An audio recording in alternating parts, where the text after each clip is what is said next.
And you also stated in the book that there were fights that broke out during In church. Yeah.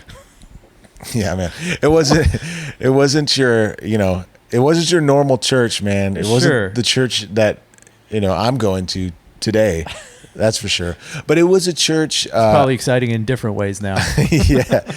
It was it was a hospital for the broken. And I think a lot of times in church now, what we have is more of production and almost like a bit of a TED talk, but there's a lot of times where, in this church, again, I had a lot of resentment and I was jaded from this church we grew up in. But on the other side of it, I'm now recognizing some of the good that came out of it. And these were really broken people that needed a place, and maybe wouldn't be welcomed in some of the churches today. Right.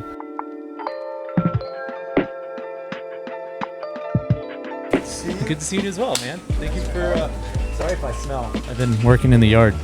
Did you check out the yard? Did you see how terrible it looks? I've been digging it up and, this is cool. Yeah, thanks. That's a great setup. Yeah, so I just like to start, get going. I don't want to wait around. But yeah, working on the yard's been my favorite thing to do, and now I get why adults do it, because it's just mind-numbing. You're working at it. Dude, I imagine it's super therapeutic. But we've been out at my sister's house recently, and she lives out in the country. She lives out in Troy. Yeah. And they just have just so much land. Yeah. And I watch, them on their, riding lawnmower, just going around. So nice. That's the dream. We have just a bunch of clovers, and I've been in the process of trying to just kill them all and then uproot it and then digging them all out. So it's been... How do you kill the clovers? Well, with pesticide. Oh, okay. Forget it was glyphosate. It's a stuff that's really bad for you, but man, does it do the job. I tried the all natural herbicides, vinegar, doesn't work. Glyphosate killed it right then and there, which I don't know if that's good for my health or whatever, but we'll see. I wore a mask, I wore gloves, all the precautions, but yeah, it worked out really well. Like 4-leaf clovers? Yeah. It was just nothing. It was covered in our yard. So they're not that lucky.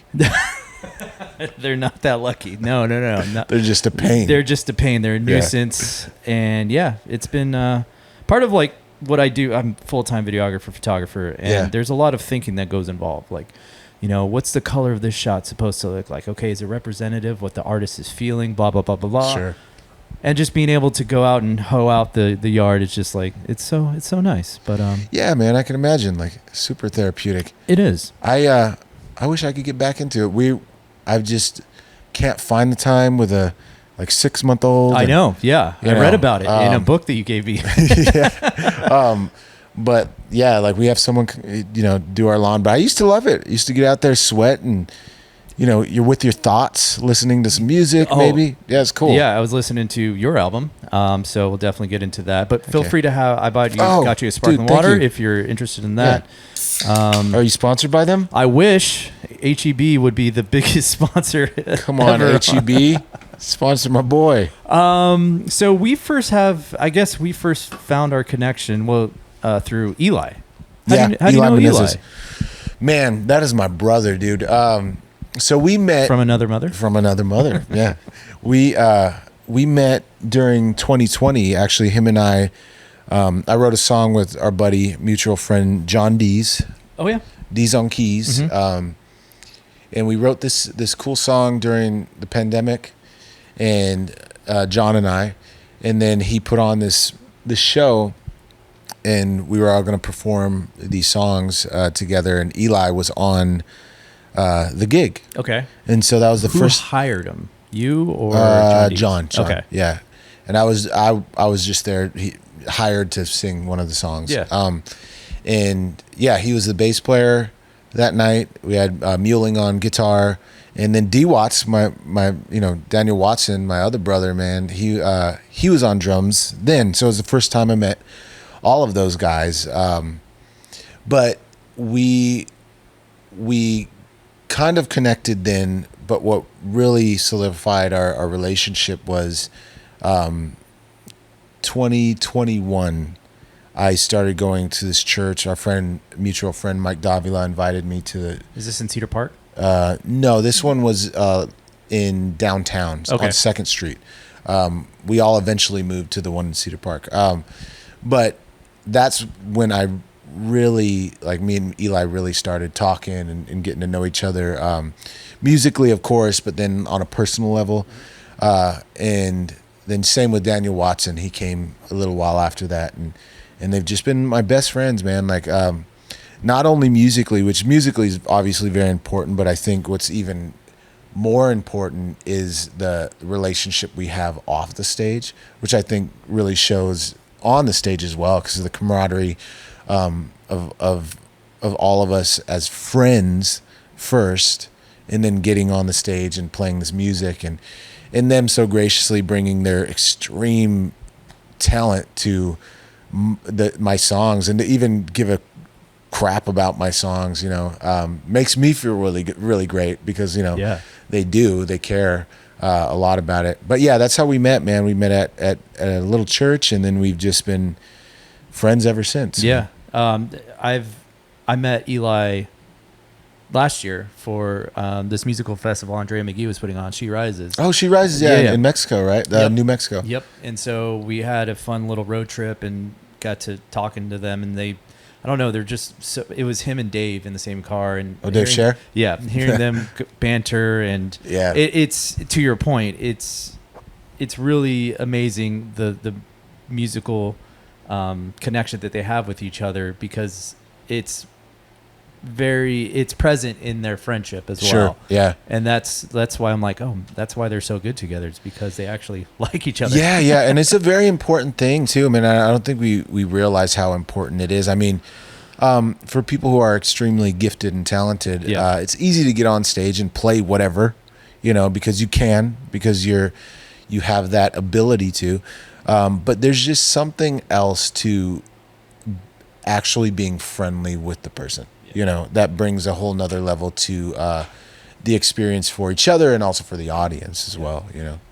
We were there actually last weekend for the She Rises event. We got invited back, and the coolest part was, granted, it's great musical experience, had a great time. A lot of talented women came through. Yeah.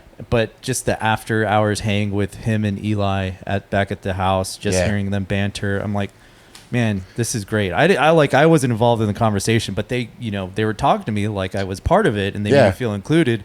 But it was just so fun to hear them, shoot ideas, talk topics, and Dave Scher is like one of my. I have a cool story about Dave, really quick. But when I first arrived in Austin, which was about maybe 7 or 8 years ago, I did this private event.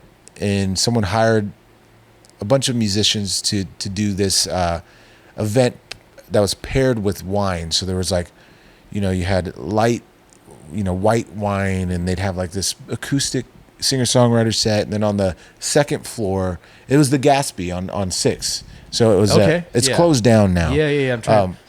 6 and what?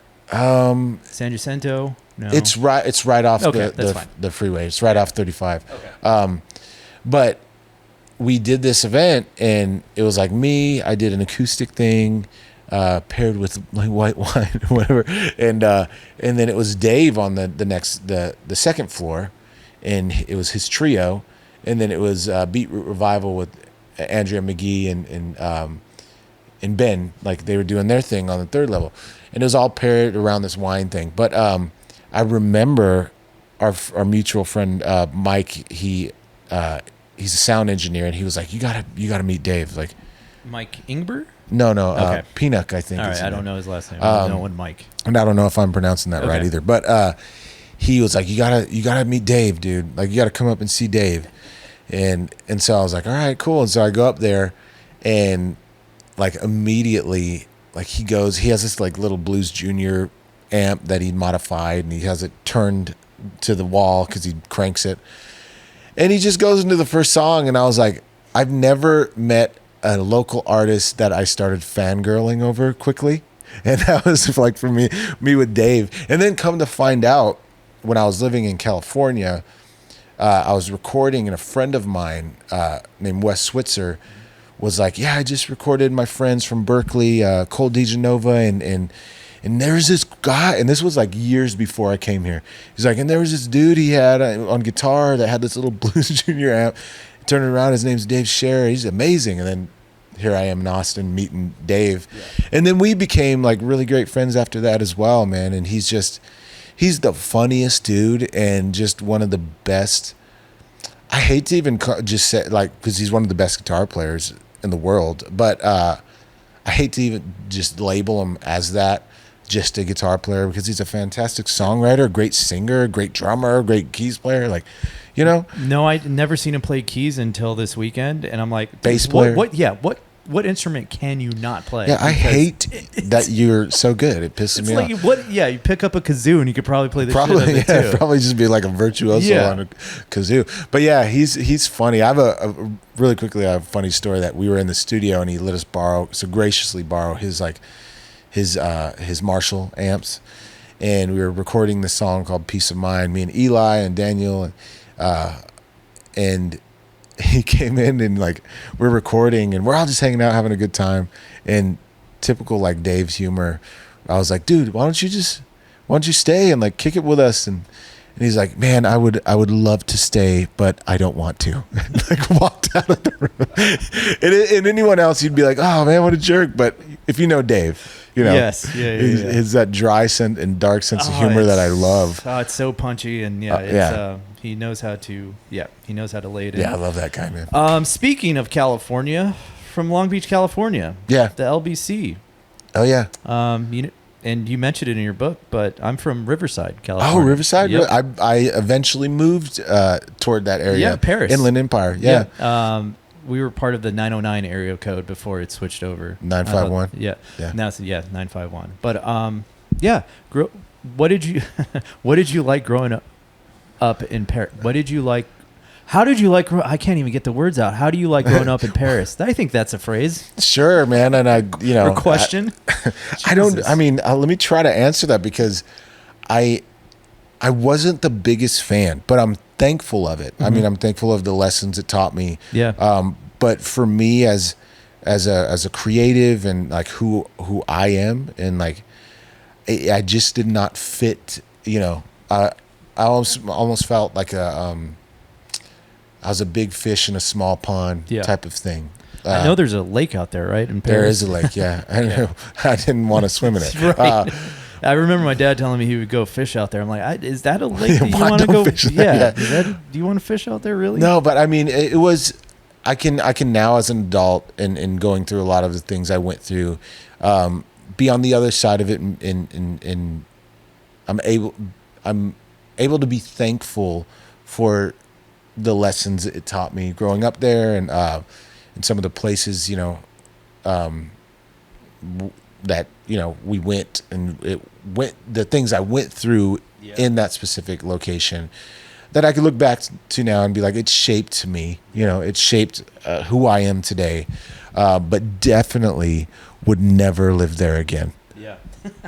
I can feel God that. bless you, Paris, but right. It's not Paris, France. I think growing up there as a kid, I really didn't know the dangers that surrounded me living in Riverside, because when I read the part of your book where your little brother got my older brother got shot in a drive-by.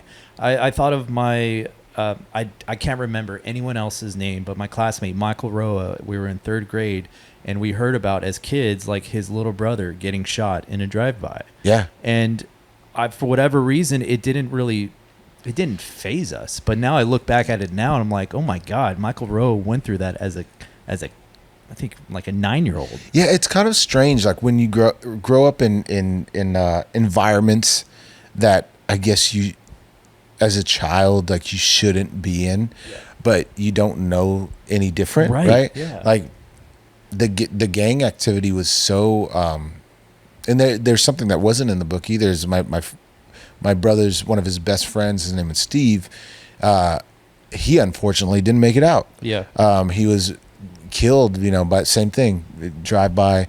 And I remember as a kid, like him, like giving me like $20 bills for the ice cream man. Granted, that money probably was coming from illegal activity, but but I remember hearing that he died, and it was like so devastating. But it was almost like this way of life living there, you know, and in this kind of the projects of Paris. Like it was just the way things were, and you didn't know any different. Now being on the other side of it, I look back and like writing the book, I'm like, kids should not have grown up in that environment. You know? Yep. No kid should. Oh, absolutely. And that's part of the reason why, you know, my parents left for West Texas. Yeah. Is because right across the street from us, there was a meth lab. Jeez. And I remember playing basketball, and I would see car after car go by. Yeah. And I was like, oh, okay, that's normal. And my parents didn't think, like, hey, maybe you shouldn't play basketball in the front yard right next now. to the meth lab. Yeah. So that was another thing of my childhood that, like, I think back and I'm like, I would never want that for my family. And that's part of the reason why we left, is because brother and sister already established careers, and sister had moved out. And so it was like, all right, Ramon, we're going to take you to the smallest town out in West Texas. Yeah. And that's where you're going to live. I'm like, but what about McDonald's? What about Taco Bell? What about the mall and the beach and all this stuff? So we'll find you a Whataburger. Yeah. No, but yeah, it definitely, I learned a lot from it. But yeah, looking back now, I'm like, man, I would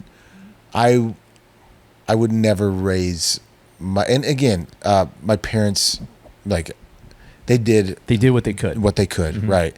And I understand, you know, as a parent now, but yeah, it was, you know, being in that area, it's like, it was a rough area. Right. It's definitely makes me more appreciative of the areas that I'm in now. I'm like, oh man, I kind of got out, you know. I wasn't sticking my nose into, you know, bad ideas. I was just living as a kid. And then I found out, like, after we left, one of the next door neighbor, my friend Herman, he was getting into some gang related stuff. And I'm like, what like, why, what's happening? And we had a brief conversation. And after that, I'm like, I don't think I can hang out with you anymore. I think, being, you know, so grateful, that we didn't. I mean, because you either go one way or the other, right? It's like you either get into that gang activity or slinging drugs or whatever, or you get out. And it's one or the other. Mm-hmm. You know, and I'm just so grateful for that I did and that you did, mm-hmm. you know, and that we built this life instead mm-hmm. of the other, you know, which is awesome. Your dad was a musician mm-hmm. in the book you discussed. What did your mom do? Stay at home? Well, she had a few you know, odd jobs here and there, but for the most part, she was a stay-at-home mom. And my dad was he used to play, like, all over the Sunset Strip with, like, Motley Crue and Rat and all of those people. You mentioned some pretty prominent musical places. Yeah, the Troubadour. The Troubadour. Which I definitely want to go to now that I've heard about all these places. So it's pretty cool he's played in those venues. Yeah, he played all of the venues, and he has some crazy stories. But yeah, he ended up, like, giving his life to Jesus mm-hmm. and became a pastor and started, like, some heavy metal rock and roll bands, which I mentioned in the book. Like, they had a slogan like "Heavenly Metal, it'll rock the hell out of you," which, you know, put that on a T-shirt. But and I think they did. But yeah, he still plays. He actually still plays bass, and he's here in Texas now, and he plays in a country band, and they're weekend warriors playing every weekend all over Central Texas. And you also stated in the book that there were fights that broke out during church. Yeah. Yeah, man. It wasn't your, you know, it wasn't your normal church, man. It wasn't the church that, you know, I'm going to today. That's for sure. But it was a church. It's probably exciting in different ways now. Yeah. It was like, it was a hospital for the broken. And I think a lot of times in church now, what we have is more of production and like almost like a bit of a TED talk, you know. But there's a lot of times where, you know, and in this church, again, I had a lot of resentment and I was jaded from this church we grew up in. But on the other side of it, I'm now recognizing some of the good that came out of it. And like, these were really broken people mm-hmm. That needed a place, you know, and maybe wouldn't be welcomed in some of the churches today. Right. You know? That takes a special kind of individual to provide a I don't know, or like a place for Yeah. worship. How do you think he was able to process that and be so open to, you know, inviting these individuals who probably have a criminal past? Sure. I think because he came from a background that was similar. Yeah. So he had a heart for those people. Mm-hmm. But unfortunately, like the being orderly with, you know, the church and congregation was they were falling short a bit with that. But I think it came from a place, his intentions were very good for, like, he had a big heart for people who were just really broken and down and out and coming out of prison or getting off drugs. And we were in the perfect location for that too, being in like downtown Paris on 5th and D Street, that we were just surrounded by that. Yeah. So, I mean, like it attracted those people, and he had a heart. Him and his brother, my uncle, who was his twin brother, had a heart for those folks, you know? Right. And it just so happened that if you put a lot of those folks in the same place, like there's definitely some crazy things that are going to happen. Yeah. How do you think that shaped you as an individual or as a kid growing up into an adult? Man, at first, I mean, in all the wrong ways, like I think I saw what not to do. Good. And I wanted to like stay away from that type of life. But I also resented my parents for putting me in those environments and situations. Yeah. You know, so I had a lot to work through there because of that. But now I do have a heart for people who are dealing with similar situations like that. But I don't get involved as much as maybe my dad did. Right. I'm more of like, you know, I have boundaries and I have that I set in place. I'll pray for you. I'll meet with you. I'll give you albums and music to that hopefully brings you hope and joy and helps you and kind of steer you in the right direction. But I couldn't dedicate my life to ministry like that because my first ministry is my family. Absolutely, you know? Yeah. And I wouldn't want to put them in those situations. It seems like you got a firsthand education of dealing with those types of individuals. How would you like educate your daughter when she grows up? Like, hey, this is how life is for other people. Sure. But I'm going to try to guide you in a way so you don't have to experience those things that, you know, these people have. How do you think you're going to I think, you know, it's just discernment and awareness and wisdom. Like, we don't look down on those people, like, because they have experienced something that we might never understand. Right. So you always have compassion. Like, Jesus had compassion for those people. Jesus, like, and you know, he had a heart for those people, and he longs for those people to be healed and to find a better life. However, I think to try to, I guess, go into those environments over and over, it's like you have to have some awareness and discernment of when to back away, or when when to meet those people where they are, and when to back away. Like, you have to understand that's just, life is messy and people are messy, but you have to set your boundaries. Have compassion, but also have boundaries. Is I think the thing is like, a lot of times people have such big hearts, but then they find themselves in terrible situations, whether it be finances or in certain in certain places where they shouldn't be, because they had such a big heart for people. And again, I have a heart for people, man, but I also am very aware of when to back away. Yeah. You know, and I think that would be the lesson is have compassion. Like, you can also pray for those people, and you could also do things that don't put yourself in certain environments that could potentially put you in danger, so it's just having the discernment and awareness and wisdom of when to act and when not to. You know? Your book is filled with a lot of heavy experiences that you went through, and I was like, my jaw literally dropped when I read some of the portions of it. I'm like, oh man, I would have never known that upon meeting you at Eli's listening party. You just didn't carry that with you, even though you probably have every right. But some heavy stuff. But one thing that kind of did make me smile was you mentioning like drinking from the garden hose. Because I remember 503 Mitchell Avenue, Riverside, California.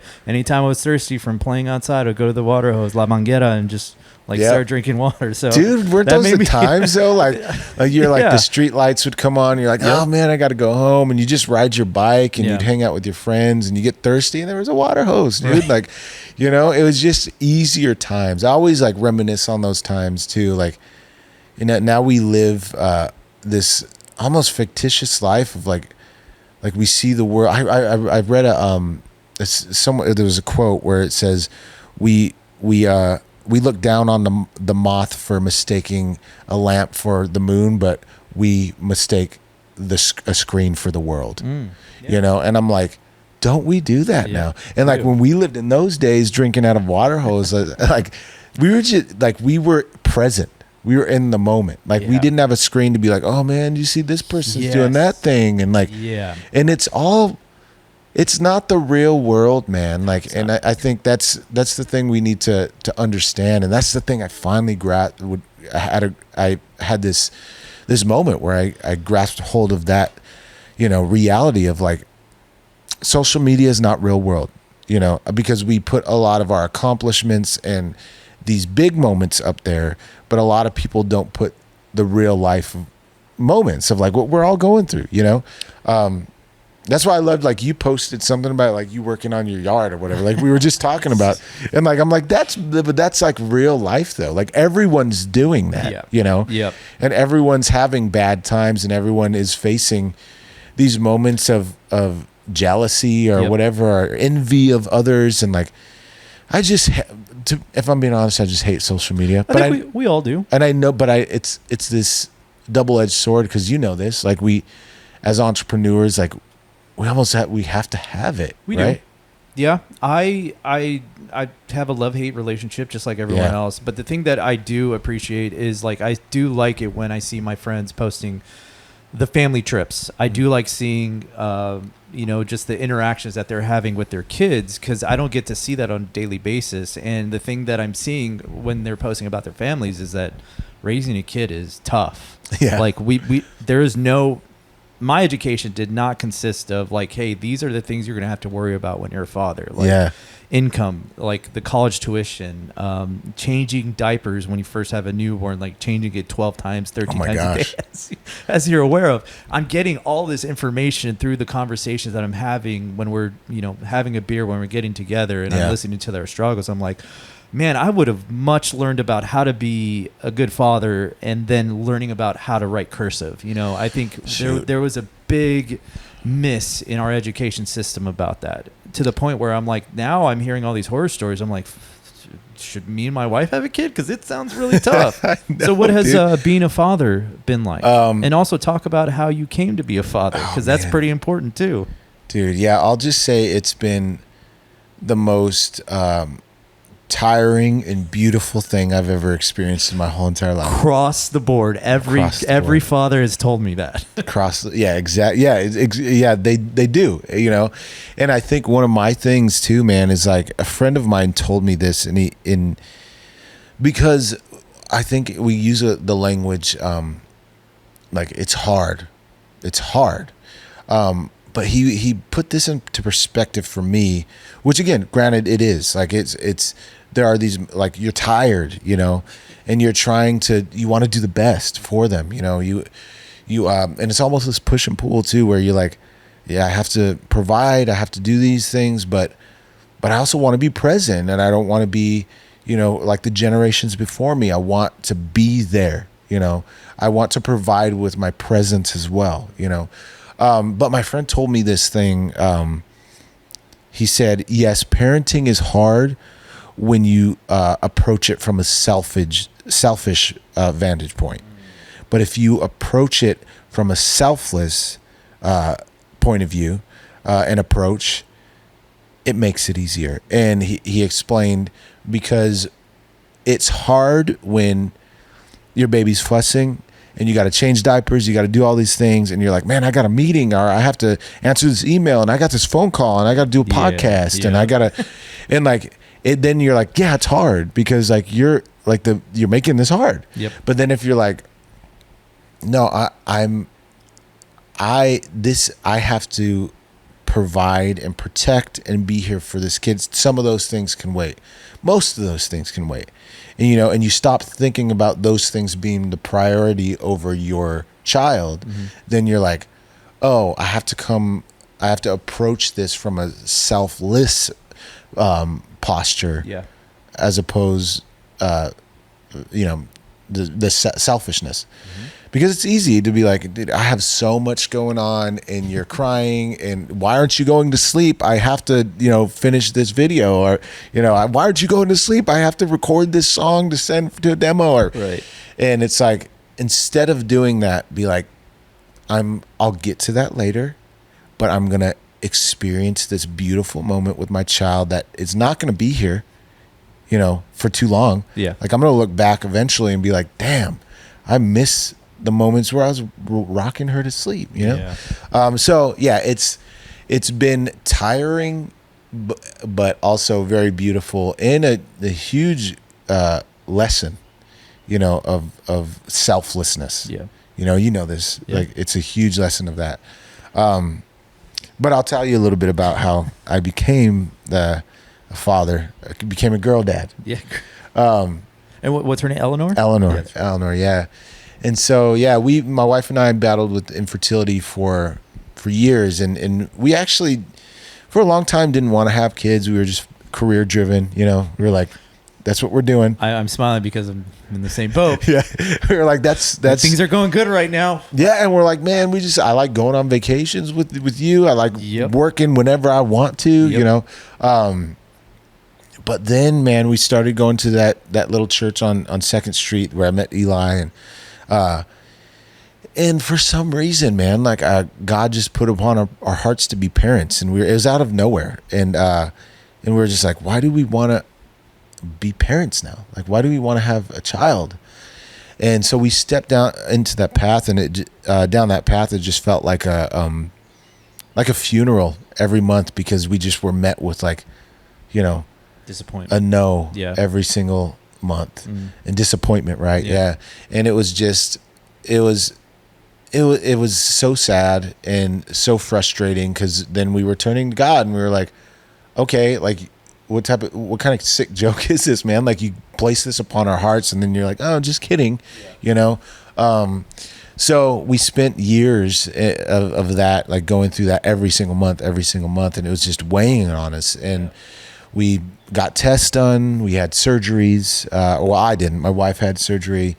And it was just, we were done with it, man. We were just like, so not upset with God, but frustrated with why we'd have this heavy desire that we didn't have before, but then not have the thing that, that we've been praying for, that he placed on our hearts. So we're like, why? Well, last year we stopped. We were like, we're just going to stop. Like, this has just been devastating. And I was doing a little YouTube channel called Sugar Shack Sessions, and they asked me to come out there and film a session in Florida. And so I was like, yeah, let's do that. What part of Florida? Or where was it? It's around the Naples area. Okay, cool. Which we love. We love that area. But so we go out there. I was originally going to go out there and then fly right back. But I just felt moved to ask my wife, Chelsea, hey, do you want to come with me? And we'll like spend a few days on the beach.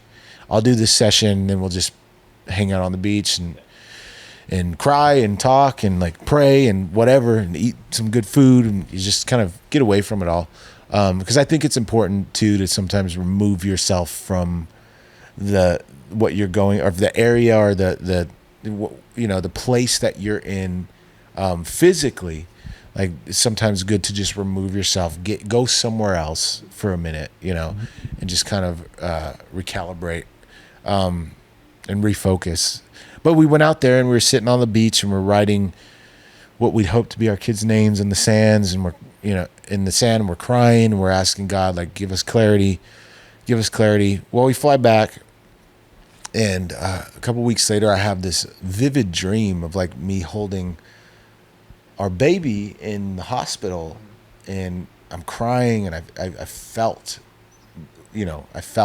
every inch of that emotion. And so I wake up and I had this strong feeling like, that was a baby we adopted. And so I was sitting down with my wife that morning. We do devotional and we talk and we have coffee. And I said, I had this dream. And she was like, I had a dream too. And I was like, well, I'll tell you mine and then tell me yours. And I told her mine, and she said she had the exact same dream that night. And so we were like, whoa, talk about a sign, right? So from that moment, literally that day, like we were looking into adoption agencies and consultants, found one that we liked. 2 months later, like, we were matched with our first case, and we were told to, like, just to let you know, it could take 6 months to a year for you to even start seeing cases, or to even potentially be, matched. Yeah. And it was 2 months, like, boom, matched. And it gets crazier because it was matched with a birth mother that was from Naples, Florida, where we just were, which we're like, what the heck? And then she was due to be born on January 7th, which is my birthday. Oh, okay. And so we're like, whoa, like, this is crazy. And then we started thinking about, like, January 7th. Well, if we were in Naples, Florida at this time, it was sometime in April, then she would have been conceived around the time we were sitting in Naples, Florida on the beach, writing her name in the sand. And so it was just all of these moments like, oh, that's why you placed this desire in our heart. This is how we were going to step into parenthood, but we obviously thought it was going to be another way. Yeah. But it was this way. And it just, right when we stepped onto that, right when we stepped into adoption, it's like every door just flung open. And it was the craziest, most miraculous thing I've ever seen, and I have a lot of people tell me too, like, it doesn't happen that way, and so it's been really beautiful. And, and to watch my wife step into motherhood has been one of my biggest joys ever. Yeah. Like, was just meant for this, and her heart towards the birth mother too has just been very beautiful, and that relationship has been stewarded very well, and we're so grateful for her, that she chose life, and chose us to be the mom and dad of this baby. Yeah. And it's been beautiful, man. And Eleanor is literally one of the best gifts I have ever gotten in my whole entire life. How old is she right now? She's 6 months. 6 months. Wow. Okay. And I said this before to a friend of mine, like, I love getting a standing ovation, and I love when people come up after the show and they're like, dude, your music has impacted me, and I don't take any of that for granted, and I want to continue doing it for as long as God allows me to do it. Yeah. Nothing beats this baby. And I'm sure like, I've heard fathers describe that. It's like nothing beats it, man. Yeah. And raising her is going to be my finest work yet. It's going to be your best album. It's going to be my best album, dude. Because it's just, it's the biggest joy. It's difficult at times, but it grows you as a human being, as a father, as a man, and as a husband too. I mean, you start to really admire your wife and how she stewards that responsibility. Yeah. You know, because I don't know how my wife does the things she does, man. I'm like, I don't even think of those things. You know what I mean? Yeah. Like, Yeah. what do you? I wouldn't have thought to get her this little whatever or this type of formula. Right. I've just been like, here, drink whole milk. You know, but it's the craziest thing, man. But it's been beautiful. It's been the most beautiful thing. I think, women just have that knack of being a mother. Mm-hmm. I think it's within all of them to just have that ability to pick up a child and comfort it and soothe it and know exactly what it needs. So yeah, women are they're powerhouse, man. It makes me respect them so much more. And now having another little what is soon to be a woman, in our house, we're raising a little lady. You get to raise the next generation. She, I just admire, like, women are strong, man. They're beautiful creatures that we, I think, underestimate a lot of times. This past weekend I was filming, and I was doing some interviews for Music Helps that Andrea puts on, and I interviewed Paige DeChaucy. Oh, Paige, I love Paige from the Reverend Few. Beautiful, yes, exactly. Yeah. Beautiful spirit. And this entire weekend, they like those women have been just crying their eyes out because it's been an amazing time. And I'm like, yeah, I get it. It's cool. Like, there's music going on. There's a lot of bonding between all that. Sure, yeah. Fantastic. But I sat her down and I interviewed her, and she hit me with the words of, like, I get to raise the next good human being in the upcoming generation. Man. And I'm like, that got me. That struck a chord in my heart, and I just started tearing up. I'm like, damn it, Paige, why the hell did you just say I know. Like, because okay, it's I get it now. true. Yeah, it's such a responsibility. Right. You know what I mean? And I think like we take that for granted, even as fathers, man, like as mothers and fathers, like as parents, like you're like, yeah, we have a baby now, and but you really have to steward that well. Right. Because what they see is you first and your example, not what you talk at them, but what you show them. Yep. And there's a passage that talks about how children are like an arrow in the hand of a warrior. And when you think about that, man, it's like a warrior, when they have that arrow, before the arrow even goes out, they're making sure everything's good on that arrow and they know there's a target that they want it to hit eventually. They might miss it sometimes, but they know they purposefully throw that arrow. Yeah, so they purposely throw that arrow, for a specific purpose. They want it to do something. Yeah. And I think that's the same as with children. You want them to grow up to be good human beings, but it starts with you first. Yeah. It starts with your house first. Mm-hmm. And it's very important as mothers, fathers, as parents, to be mindful and aware of that. Right. Let's talk about how you actually met your wife, Chelsea, at the age of what, 15? Yeah, man. Long time ago. Yeah, it's just a long time ago.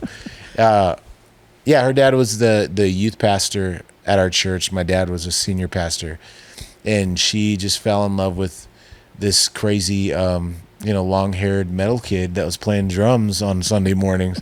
I don't know why, but she did, and she, just was the light of my life. Right when their family came to church, like I saw her and I was like, I'm gonna marry her. This girl, okay. Yeah.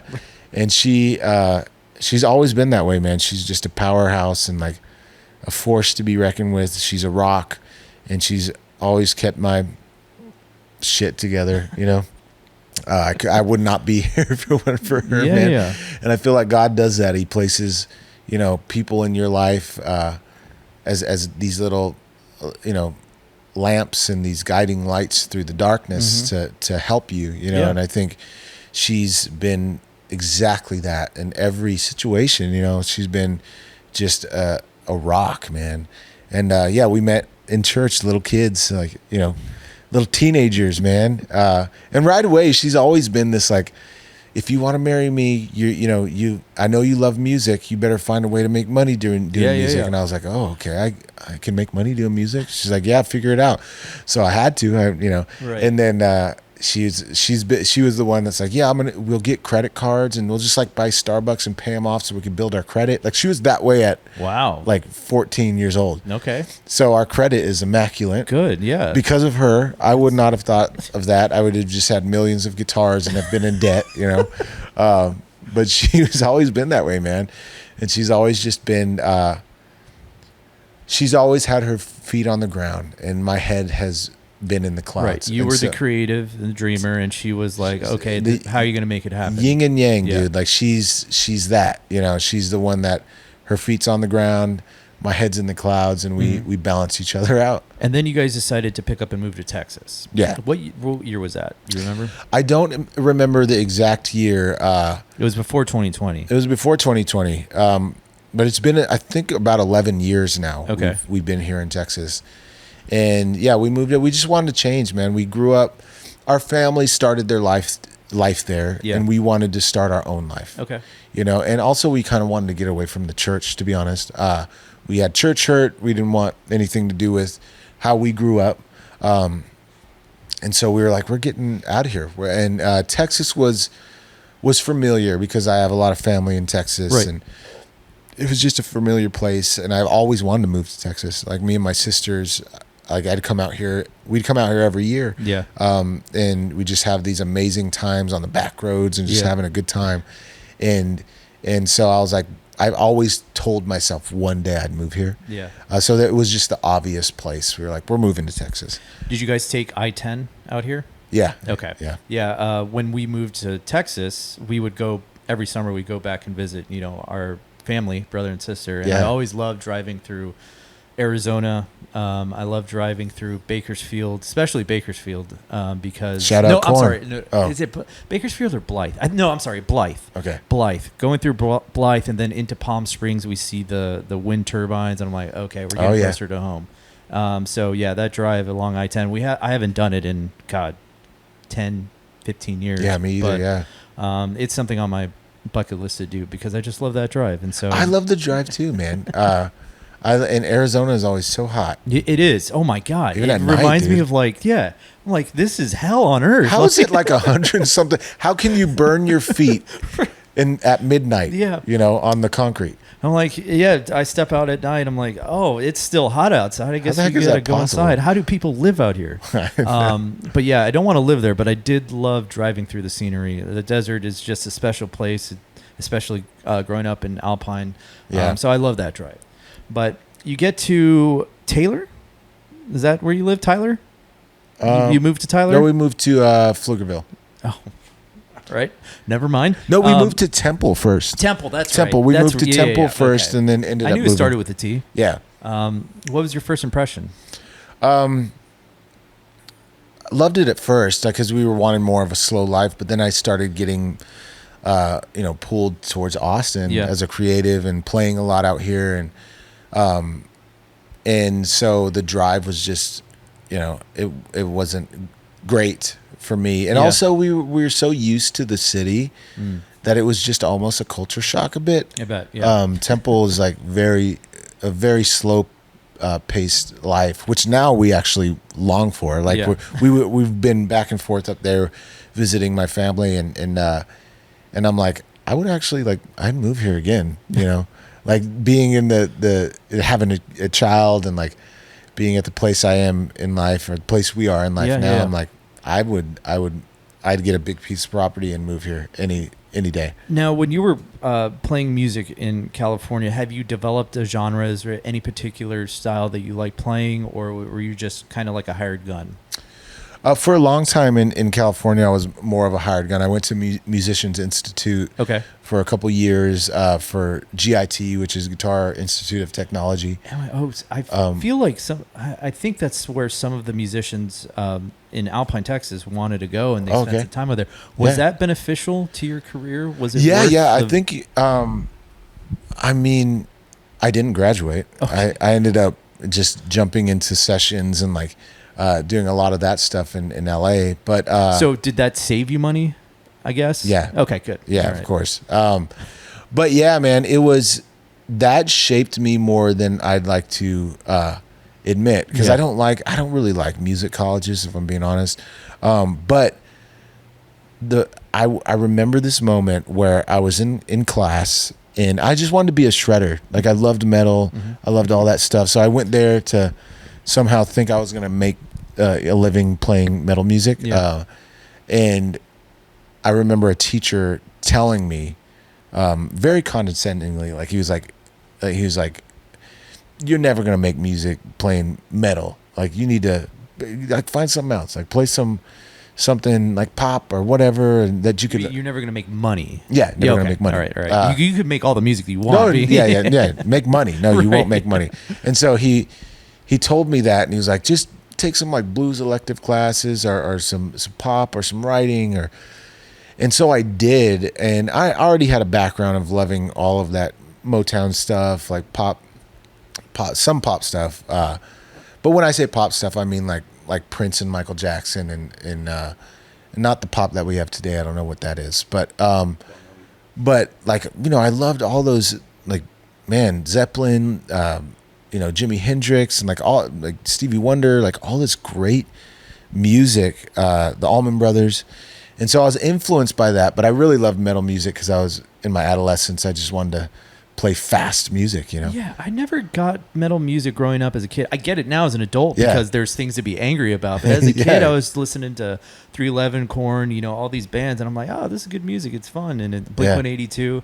And then all my buddies in middle school in Alpine, they all love Slipknot, Pantera. Yeah. And I'm like, man, I don't understand why everyone's so angry and listening to this music. So I was fortunate, like growing up in my house, I was surrounded by plethora of music. Like my dad loved rock and roll, my mom loved oldies and Motown, my brother was into like hip hop and R&B, so I was listening to Smokey Robinson, to Led Zeppelin, to the Fugees, to Dr. Dre or whatever. So I had this, like, from a kid I still loved all that music, but when I became a teenager, like, some influences, and I was like, I actually like this music because I'm angry right now as a teenager.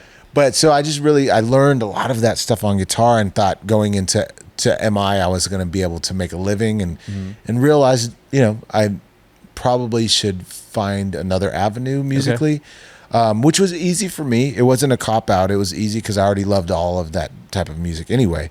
But I jumped into that, fell even more in love with it than all the crazy riffs and runs and whatever. Fell in love with the songwriting aspect of all of it, and yeah, man, just became a session guy and a songwriter in LA. And so as you kind of worked, and were you earning income through doing those sessions? Yeah. Okay. And when you decided to move to Texas, did you have an idea of what studio sessions would be paying in Austin? Did you have a ballpark? No. So when we moved, I had made enough money with some syncing deals and licensing stuff that we were able to move, and I was able to just chill for a little while. My wife's a cosmetologist. She jumped into to found a job out out in Temple. And so we just kind of lived that way. And I actually was trying to stay away from music for a little while because I got again kind of jaded with the plastic life of Los Angeles it can be, and so I was like, I don't want to even.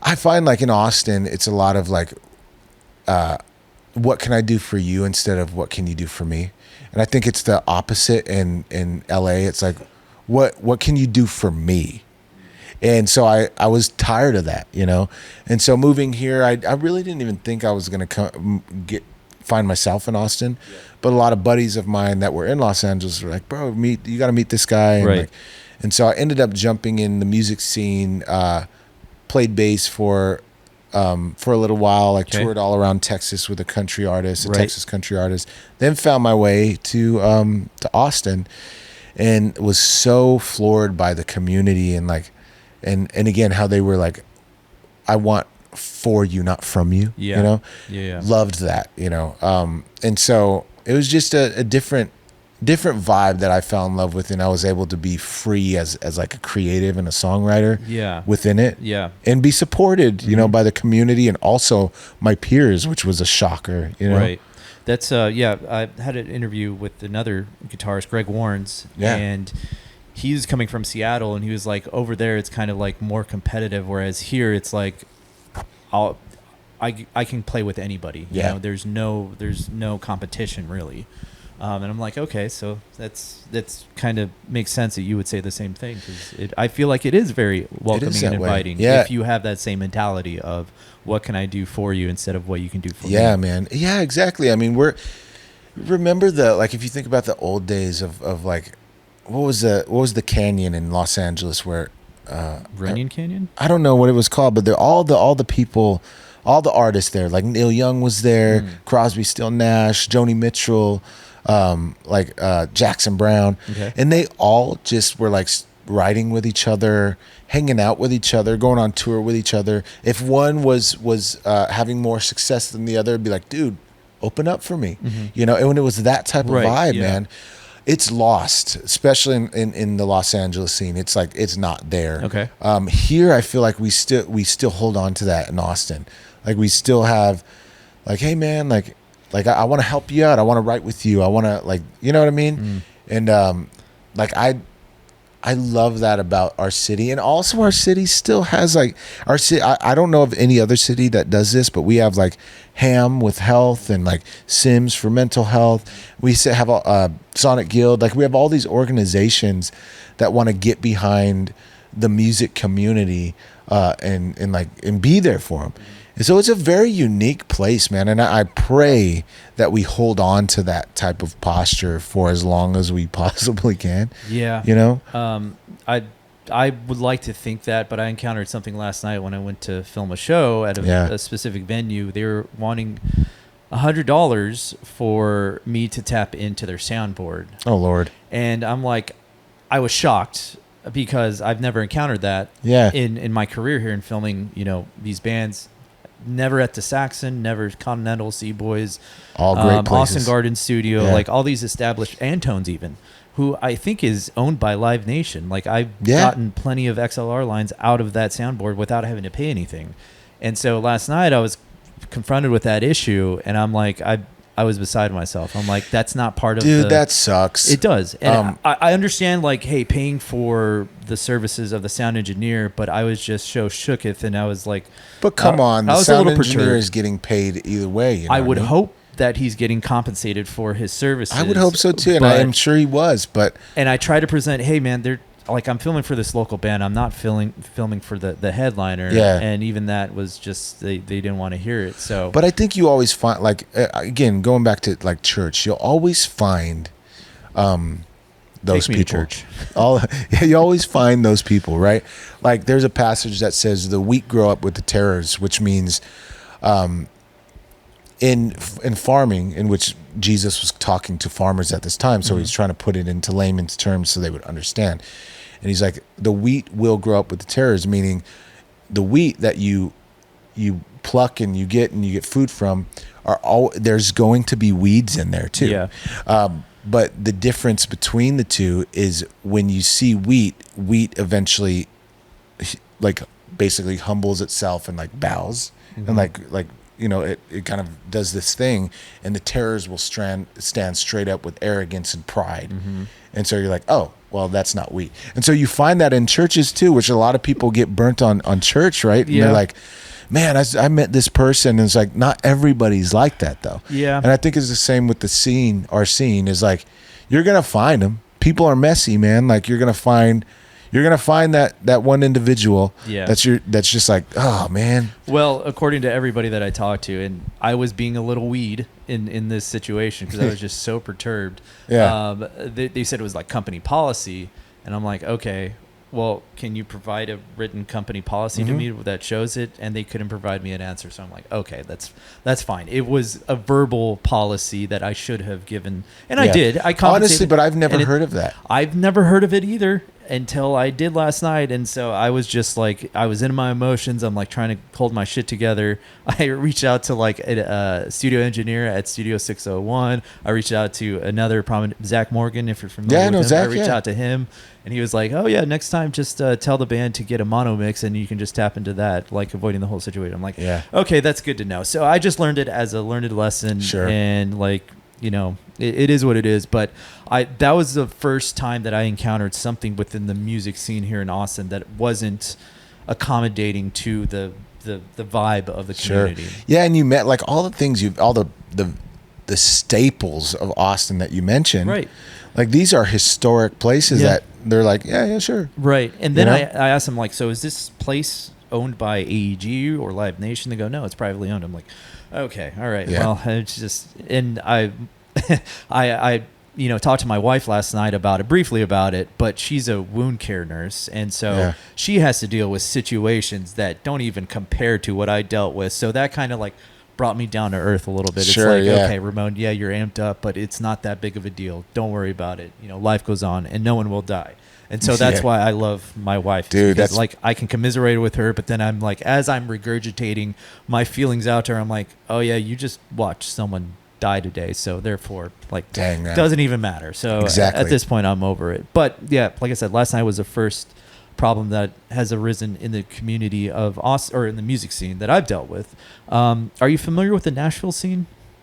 Vaguely. Okay. Like I have a lot of friends who write out there. Yeah. I've written with a lot of people out there. But I was going to ask like what's the comparison between there and here, but if you're not familiar, not too familiar. Yeah, okay. But a lot of people that I know are like great people, great songwriters. Sure. Written with them, and like they've just been so hospitable and humble. So that's the vibe I get from them. Okay. But I haven't like flown out there and written or anything like that. That's fair. So as you've done these studio sessions and you're touring with this country artist, when did it dawn on you that you can produce your own music and produce your own album? Or was there a moment? There was a moment. Yeah, I started this. Or I was with this band called the Dirty Good, and we toured all over the place. I was the front guy for the band, and I just had like these ideas on how to grow us as a band and work smarter, not harder, And I think we were doing that. We were like playing all over the place, like for $50 all the way in Midland or whatever. Brothers, preach. And I'm like, dude, this sucks, man. And so I would have like we'd have these like weekly meetings, and I was like, guys, let's just like work smarter, not harder. Let's get some like great content. Let's send it to places. Like let's do some private events. So it's like not do as many gigs, maybe like hold out a little bit and then do some cool ticketed shows and get some hype behind us and then try to get more private events and stuff like that for income. And they're like, no, this is how it's done, and I'm like, that sounds like an old school thing, and I'm tired, dude. Like we're on the road making $50. I'd rather be home with my wife. And so I had these ideas that weren't being really they weren't being appreciated, I think, or listened to. And so I was like, man, maybe I should just apply this to like my own music and see what happens. And so I did. And I remember it was a huge sigh of relief for my wife, Chelsea. She was like, I was just waiting. Like I was letting you learn this lesson and I was waiting for it. But she was like, now that you have, like, let's go, like, pedal to the metal with your career, like your solo career. Okay. And that's how it started. That's awesome. Can you expand upon these ideas? Because I love the saying, work smarter, not harder. Yeah. I'm in the same boat in which I'm doing jobs that aren't a significant payday, but they're paying me, and I'm not spending money, unlike last night.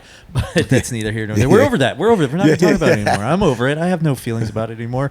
But what were some of those ideas that translated to like some financial gain? Sure. Well, I mean, smarter, not harder. How they say you have to spend money to make money. Exactly, So I invested in great content and video, Sure. and like Okay. I would hire people like you. Hell yeah, brother. And, you know, Preach on.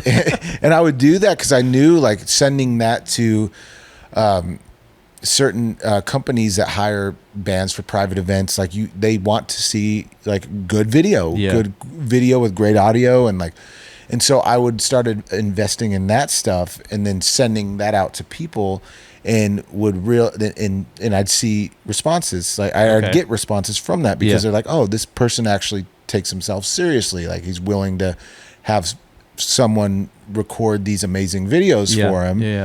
He's obviously cares about his art. Right. You know, and so I'd start doing things like that, and also very mindful, you know, of my yes and my no. And so I'm not gonna just book gigs for the sheer fact of I have a gig and I'm gonna put it on the calendar and like show it, like post it everywhere to show everyone that I have 5 million gigs in Austin and no one's gonna come out to. Right. So I would start like, you know, really being more strategic about booking a show that's ticketed, that I could have a paper trail to show, you know, record companies or other venues that, hey, I could sell tickets or whatever, you know. Yeah. So that's what I mean by smarter, not harder. And then, Sure. And then there's a bigger payoff at the end, you know, where you start to see you start getting better gigs. You start getting, you know, better quality paying gigs for private events or bigger venues allowing you to put on an event and a show because you have, you know, a paper trail of your tickets and what you can do and what you've done, you know? Yeah. But before you built all that, you must have built a following, an audience, like fans. How did you go about curating that? So that was, man, that was where the grunt work was, right? You know, yeah. Everybody has to go through that phase, right? And I think I just showed a lot of. I was showing my face a lot at places, getting to know people, like, you know, making friends with other artists and being like, bro, if you need an opener, like, I would love to open for you, you know. Or just doing things like that, or doing double bills with people that I admired. And again, that's why Austin is so great, is like the community is showing up and showing out, and like the artists are like, yeah, man, my fans would love you. Like, come out and like my fans will become your fans, or things like that.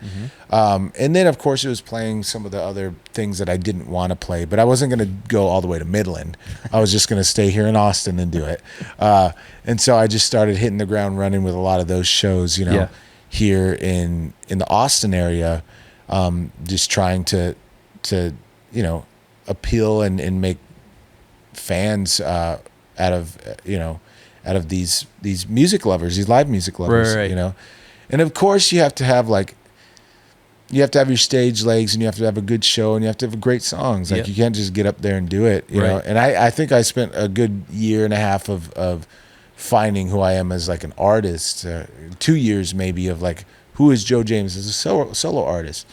And like, what does it look like? What songs do you write? What songs do you like to write? What songs do you write that resonate with people, you know? Yeah. And so it was a lot of that stuff, you know, combined with the strategy and the hiring for good content, and like all of that stuff. It was just a bunch of things that I had to do to finally get into that you know, that rotation of like, I'm actually making a living out of playing music, right as a solo artist. What is like, if you're networking with musicians, what would you say to a young musician who is trying to, you know, follow that path and is shaking hands? What's the right way to go about it? Like, hey, put me on your show off the bat. And you don't want to do that. No, man. It's like, and again, like, I think people always realize with me is like, I don't care. Like, I'm not trying to chase anything, or I'm not trying to impress anyone, really. I'm just trying to make the best music I possibly can, and hoping that it would impact people and touch people. But yeah, when you're meeting people, just be authentic, man. Like, don't have the agenda being surrounding yourself with really good people that are going to grow you. Right. And so for me, when I was going into those places, it wasn't always like, bro, put me on your gig. It was more like, I want to learn from you, or like, I know that you're better than me. So I want to surround myself with people that are better than me so I could become better. Right. And I think a lot of times people specifically artists will walk in the room like they're the hot shot of the room. Yeah. And it's like, no, you're not. And I think you want to approach and nourish those relationships with that type of humility of like, bro, I want to learn. That's why I surround myself with the Elis and the Daniels and the Dave Shares of this world, bro. It's because I'm like, y'all are better than I am. So if I'm surrounding myself with people that are better than me, then I'm going to become better. And so I think that's the approach. That's the encouragement I would give other artists is like, our up and coming artists is like, surround yourself with really great people who are artists that are doing it better than you are and learn from them. Yeah. Ask them questions. Like don't do it to get from what you want to learn from them. Like you want to learn what they do, not to try to get on their show or to try to steal their fans or to try to do whatever. It's just surround yourself with these amazing, talented people, and let them grow you. Absolutely. At what point this might be a weird question, but at what point during your solo music career, or maybe throughout your just entire music career, when did you grow a backbone and say like, hey, no, this is not right. This I'm against this. Because I grew a backbone last night and I'm still kind of in my feelings about it because I was, in a way. But was there a specific moment when you felt like, no, this is not how it's supposed to be in my career or in my music industry, in the music industry? Like for any specific thing? Was there a specific moment? Like last night was my moment when I finally grew a backbone. I'm like, enough is enough. I'm going to voice my opinion on why we shouldn't be paying $100 for a simple line out. Sure. And I felt like I grew a backbone last night, but now I'm just like, oh, fuck, should I have not done that? Yeah. But was there a moment where you felt like, no, this is the way it's supposed to be, and I am 100% right about this moment, this idea, this feeling? Yeah, I mean, I've never really had a lot of things like that in particular, but I will fight for the compensation of me and my band. Okay, yeah. That sounds very I'm skittish about that. How do you go about that? How do I know about it? How would you go How would I go about it? How have you been going about that? I mean, I have a number and I'll give that number to them. Yeah. And I have a small negotiation window. And if they don't give it to me, on to the next one, because that's so easier said than done. I know but I respect it that. is easier said than done. But I've learned from past experiences, you could really beat your head against a wall trying to get these people who don't really care about you to say yes. You know what I mean? Yeah. And so for me, I'm not going to do that anymore because I did for a long time. And I was just going back to that. I'm not trying to chase anything or impress anybody. I'm just trying to make real music and it finds its way to the people that want to be a part of it. You know what I mean? And so for me, that's what it was. I came to that realization that it wasn't meant to be then. If you're not going to give me the price that I believe that me and my band and my musicians are worth, then I don't want to play at your venue, That doesn't make you feel like, because you're an entrepreneur, you're doing it yourself. Yeah. The opportunity there, you either make this amount of money or, I'm not going to make anything. There's no fear there. And you can't give me because I know you believe in God and that stuff, and God will take everything. No, But I don't think that sentiment is applicable. I'll give you to a lot of people. an honest answer is I do believe that there will be better opportunities. I think a lot of us say yes to a lot of things, just because we're we don't want to miss out on it. But I think then we miss out on the opportunity to step into places that that actually care and that will actually, and then we get stuck in a lot of these places where we're playing these dead end gigs or we're doing these things because we got to say yes because we got to fill the calendar or whatever. And then you don't have any time to say yes to the things that actually matter are the people that will say yes to you. You know, but I've just been very fortunate as well to like, to have these opportunities of like private events hiring me for really cool things that pay very well, you know, and that help me financially, that I am able now to say no to a lot of things, you know. But it is easier said than done because you always you feel obligated to say yes to everything.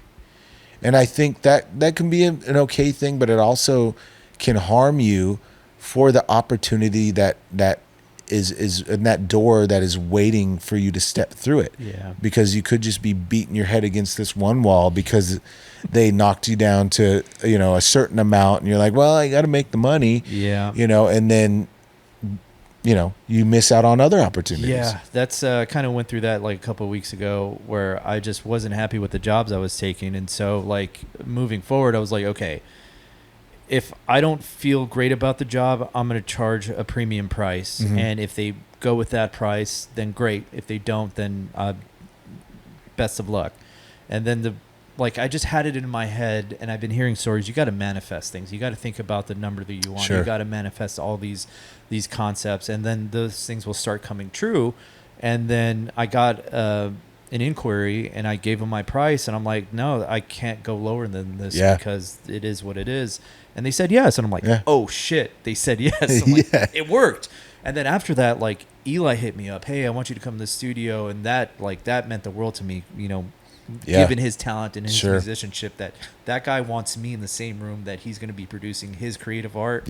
I hold the utmost respect. And so like I gave him a price. He's like, yeah, sure, whatever. And then Dave hit me up with the same thing. I'm like, oh man, like it made me feel so good that finally this idea of like saying no to jobs that you don't want to do is okay. And then if you manifest it, if you believe in yourself enough, then those jobs will come through.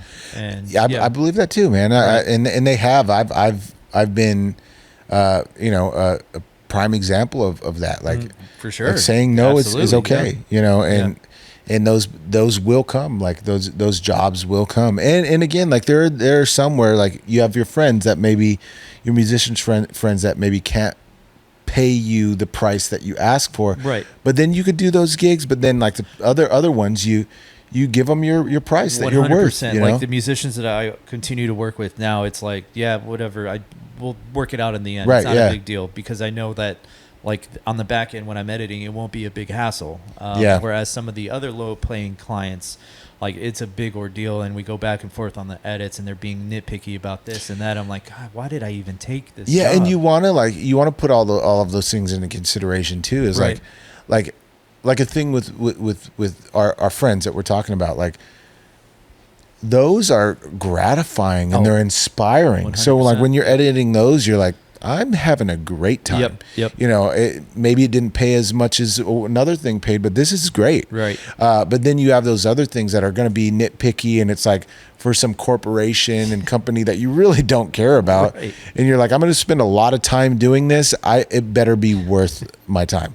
You know. Yep. If I'm not gonna have fun, well, I better make enough money to go have fun afterwards. Like there's gigs like that for me where like they're like, hey, can you come play and literally for 3 hours and be background music and wallpaper and no one's gonna care about you, but they just want a cool looking guy with glasses and like we haven't even listened to your music though. I don't know if you have an aesthetic fee, but you should definitely charge a premium on that. But they were like, yeah, and you come out and just, you know, I mean, you could just like strum, you don't even have to sing.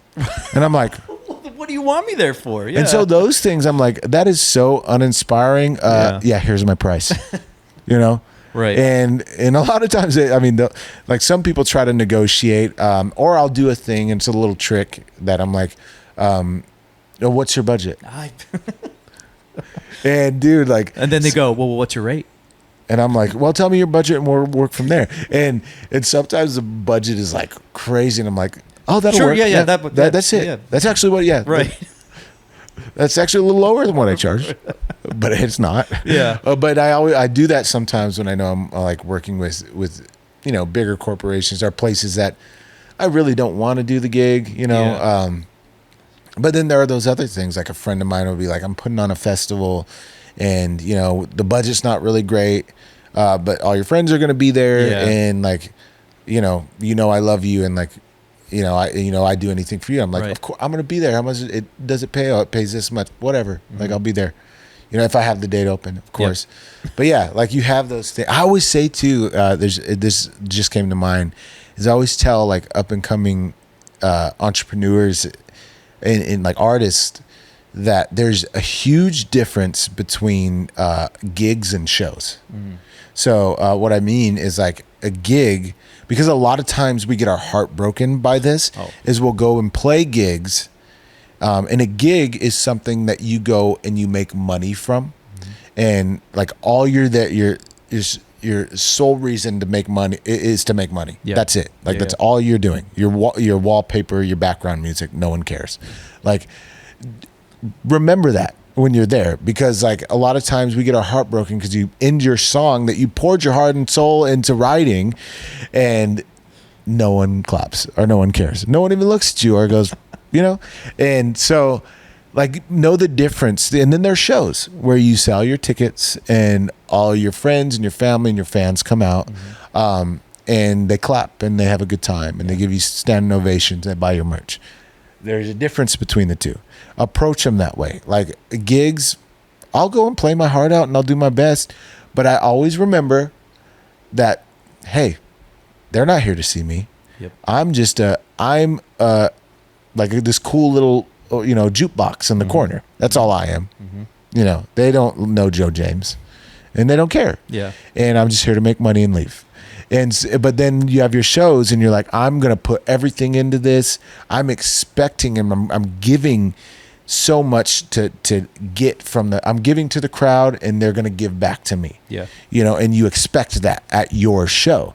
So there's a different, remember when you're playing a gig, it's this.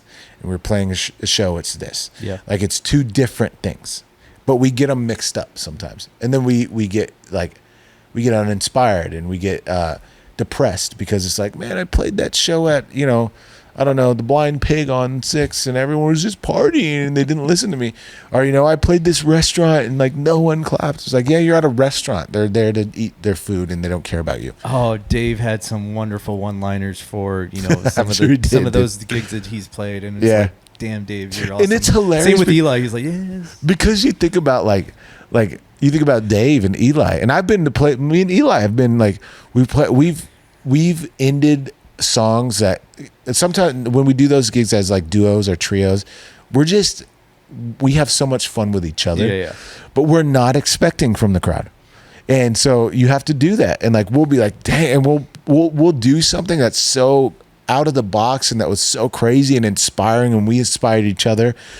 But in those moments when you're at a restaurant or whatever, you're just like, I can't believe they didn't like that, but like we don't care at this point. We're like, we don't care. Like this was for us. I think that was one of the one-liners that I heard from Eli. I was like, nobody cares.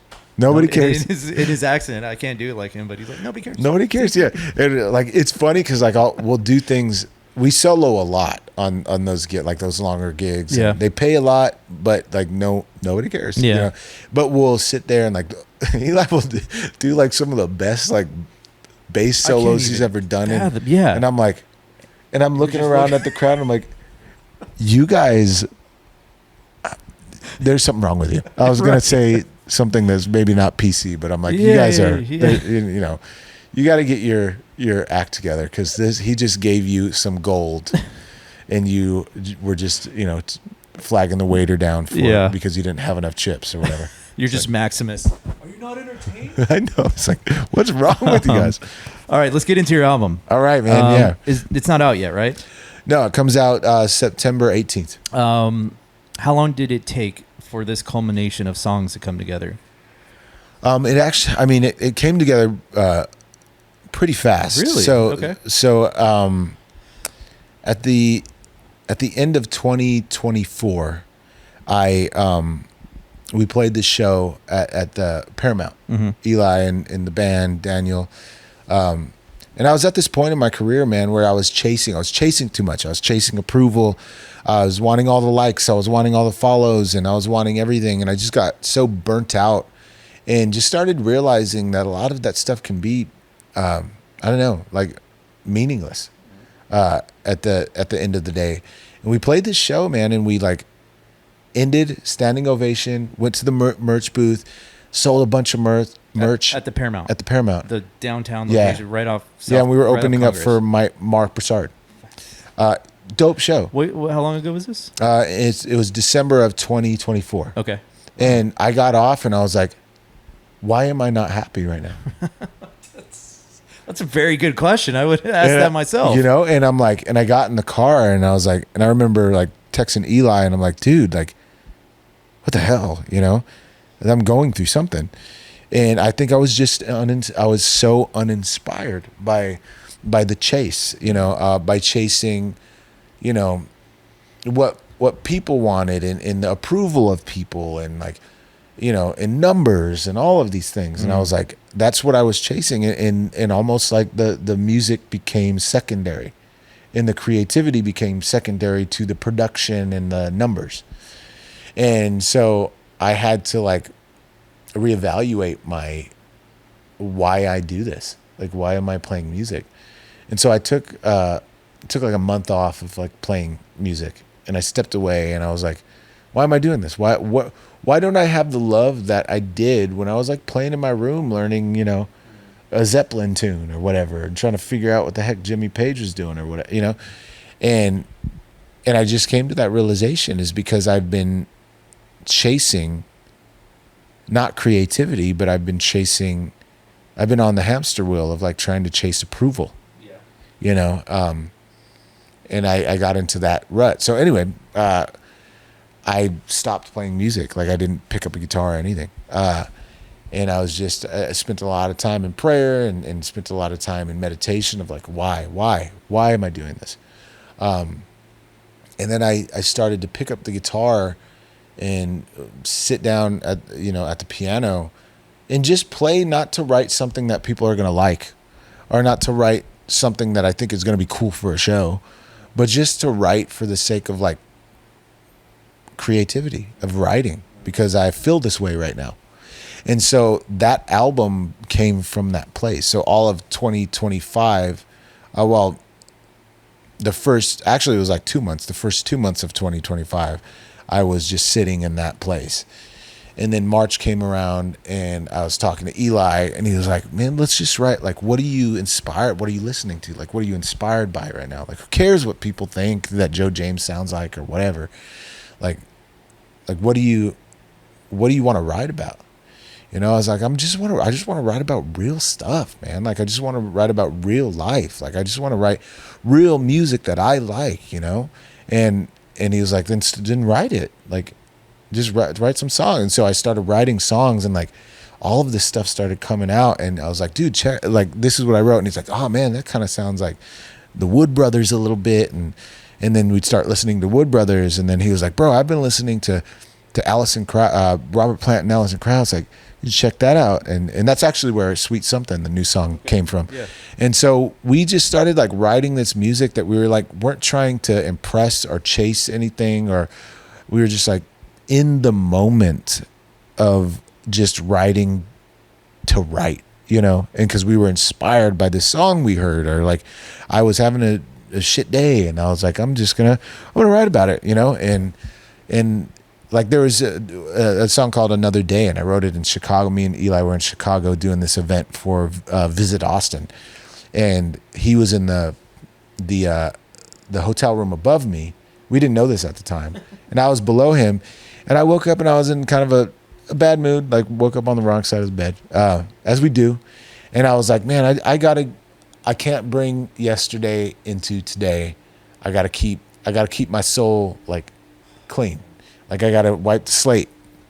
And so I started writing the song Another Day, and he heard it from up there, and he's like, bro, there's this dude like below me, and he's writing like this cool like Wood Brothers like soulful Americana type deal. Like, it's dope. And I was like, hold on, I'm going to do something. Is it me, bro? And like, I did something. And he's like, oh, that's you below me. And I was like, thank you, bro. That's the biggest compliment I could get from you. Thank God he didn't say like, man, this guy upstairs is like sucks. And he was like, dude, his voice sound like he's got a raspy voice. Kind of sounds like you. And he's like, is it you? And I was like, dude, I think it is me. So anyway, like the songs, the real dude, where's my car moment. I know, yeah. But the songs came rather quickly, man, and they came again from a place of like not seeking approval, not of anybody, or not trying to chase. Be on this hamster wheel of chasing all of these things, but just writing from, you know, real life moments, the good, the bad, the in between, and just writing to for the sake of creativity. That's it. And that's what this album is. It's like real raw songs that are meant to be listened to by real people who want to hear real music. You know, real music that was made from real people, not from Suno, not from anything like that. Like we actually played this music, and we actually spent time. We actually found the sounds. We actually put pen to paper. You know what I mean? Like it came from that place. So now it's interesting that you bring up Suno, because I just posted a video where Katrina came. I saw that. Okay, that's why I brought it up too. Good. Man, it's like you know a thing or two. How do you feel about musicians that do use Suno because they don't have the financial means of demoing and producing the authentic way? Sure. Man, I feel like it's a loaded question. It is. Answer, it really right? is. Yeah. I could only speak for myself. That's all I'm asking for from an answer. I don't use it. Because again, like I really, really care about my friends, and like in paying them, and like, and again, like I'll find a way to get financially backed to pay them. Right. But like I believe, as Katrina like mentioned, you know, then you take money away from these engineers and these producers, because Suno does it all for you. The demo comes out. And the demo comes out almost radio ready, you know? And so at that point you're like, well, what do I need anyone? And it just takes away the creativity of everybody, really. Like, not only does it take away financially, but it just takes away creatively. You should have that creativity in those hard moments of searching and trying to run down a song, and try to run down the sound, and trying to find the chord and whatever. Like, that builds an artist, and it builds character. I think for me, Suno, it's producing and birthing a generation of artists who don't have real grit and character, because you should have to chase down your song. I maybe I'm old school in believing that. I was going to say that's a little bit of a old school mentality. Yeah. You know, pick yourself up by your bootstrap and find a way to do it. I agree with you. I mean, and I'm sure Katrina would say the same thing. Oh, yeah, for sure. You have to run down, and Eli would say the same thing too, because bro, we were in California. Him and I did this festival out in California, and we were coming back. We were in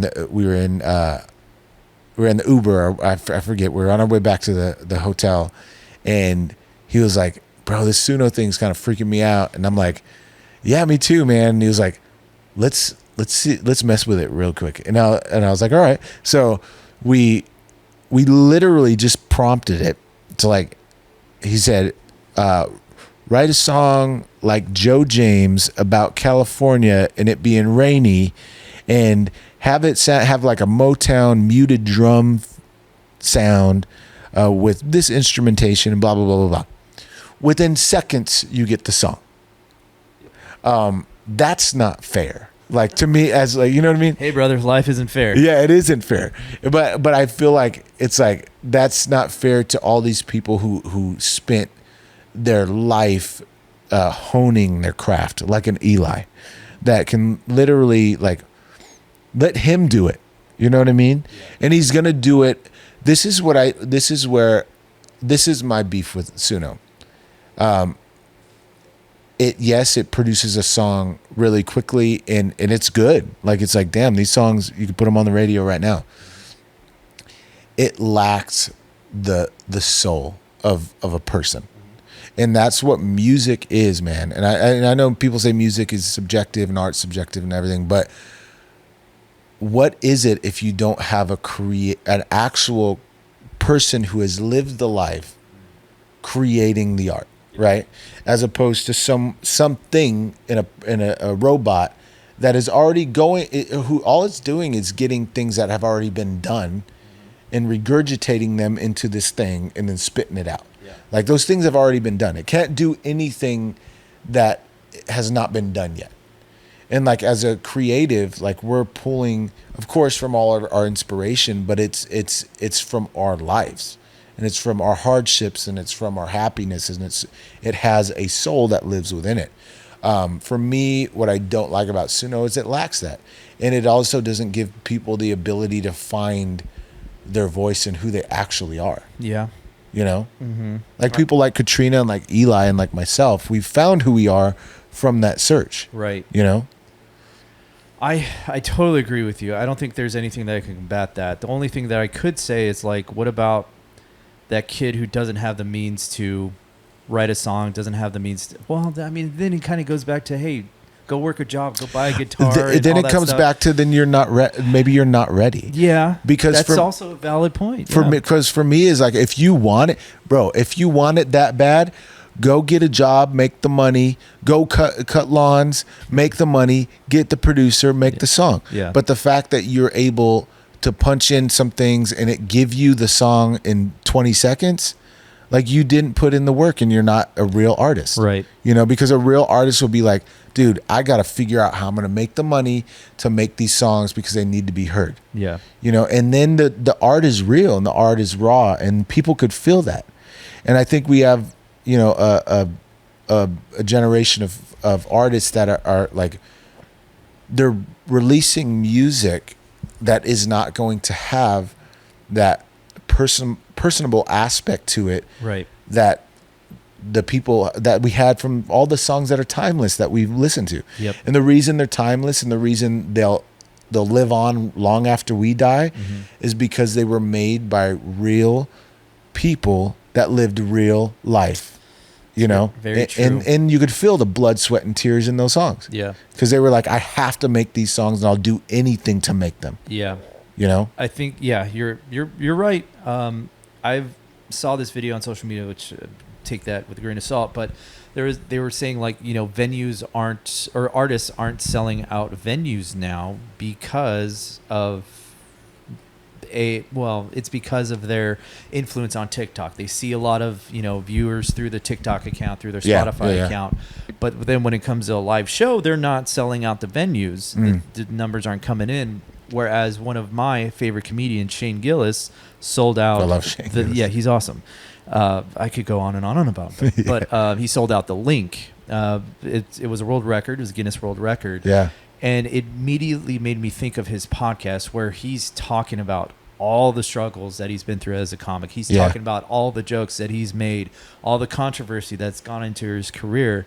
And I think all of that, it's all based on authenticity. He was authentic in all those podcasts. That's why he's so funny. That's why him and Matt are so successful, is because they've, regardless of what has happened outside of their career in that podcast, they're just funny dudes, and you can hear it. And that's why they've built this following, because they've put in the work. Right. And so I think that's what we're seeing now is, yes, you have this AI technology, and yes, people are going to get the viewership, going to get the listens on Spotify.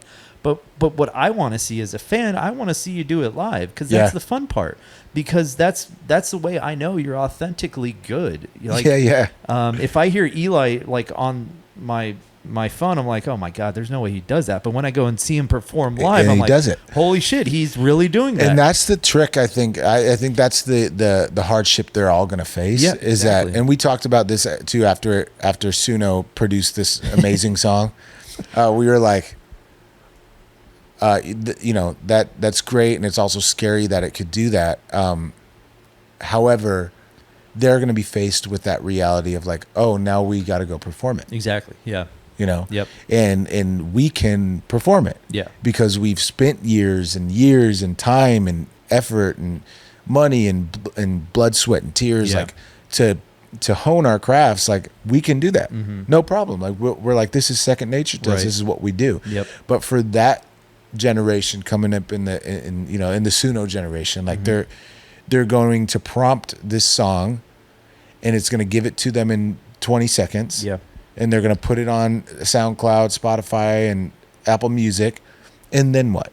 Yeah, exactly. Yeah. You know, and you then, get all that good feeling of, oh, everyone loves this song, but to your point, and then what? And then what? Yeah, exactly. Like, and then what if, like, are you going to go out and tour this song? Are you going to go out and play this song? Like, what's going to happen? Right. Because that's what keeps the fans interested. They want, like you said, the authenticity. They want to know that you're real. Like, you're a real person.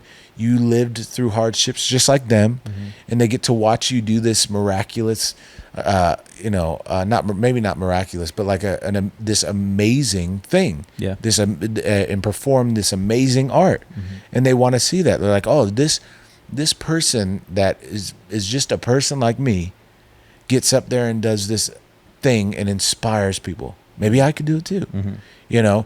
But that does take a life lived. Yeah. You know. In this album, is there? I know all songs are your children. And you love them all the same. But is there a favorite one of yours that you really like? Man, this is my favorite one. Just one. If you had to pick one. If I had to pick one. Yeah. Is there one that stands out, or is there one that you just really want to talk about and explain? Yeah. So I mean, there is one that stands out, and it closes the album. And it's called "I Shouldn't Be Here." Okay, yeah. And that's what the book's called. Right.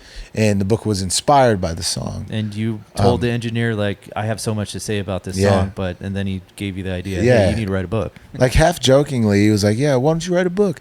It's my friend Matt Malley. You know Matt? He was at the listening party for Eli. Yeah. Okay, yeah. And so he engineered this album, and he was like, I remember listening to it and, like, just being like, man, I have a lot more to say, you know. And he was like, you should write a book, and, like, just joking around, because we joke around way too much in the studio, but he was joking, and I was like, you know what, maybe I should. And so I never had the thought before, never cared to even become an author, or you know, it wasn't even on my mind. It's just like, music is what I do. But I thought, what would be a better way for, like, fans and people who are, you know, interested in my story and my music, to go more in depth with it. And, like, that, I felt that could be a way to inspire people outside of just the song. Yeah. You know, and to get to know me a little more than through these little quick snippets of a song, you know. And so I would say that one, because it really it talks about my story. Like, I shouldn't be here, but for some reason I am. And, you know, and with my faith and my belief, I you know, God saved me in this moment of disparity, and completely changed the trajectory of my life, and brought me so much hope when I had zero. And just opened the floodgates of inspiration and songs and a love for life again, you know. And so this song really talks about that. Like, I shouldn't be here, but I am, and I'm glad that I am, you know. Yeah, I'm glad you're here too, brother. Yeah, thank you, man. So I would say that song, like, that song means a lot. And again, I got to give kudos to my brother, to my guy Eli. Like, he was just, he's my George Martin. You don't know if you know George Martin from the Beatles. Yeah. You had the four, you know, John, Paul, right, George, and Ringo. George Martin was their producer. So he would, like, produce everything. You had, you know, again, Paul McCartney, George Harrison, John Lennon, Ringo Starr. Yeah. But George Martin was their producer. And if he wouldn't have come along, like, the Beatles were a force to be reckoned with on their own. And their songs are great, and their foundation to the songs were amazing. Like, they're the freaking Beatles. But if it weren't for George Martin coming in and being like, why don't we try this? Why don't you put this chord here? Why don't we change this section? Maybe we'll go into a bridge. Go write a bridge. Yeah. Eli does that for me. And so every time I'll bring in a song, he's like, dude, I love this. It's such a great song. Try putting this chord before, we go into the chorus. It'll really pick it up. And I'm like, wouldn't have thought of that. Put that chord there, changes everything. Or I think you could write a bridge to this song. I was like, I don't know. I felt like it didn't need a bridge. Just try writing a bridge. If you don't like the bridge, then we'll toss it.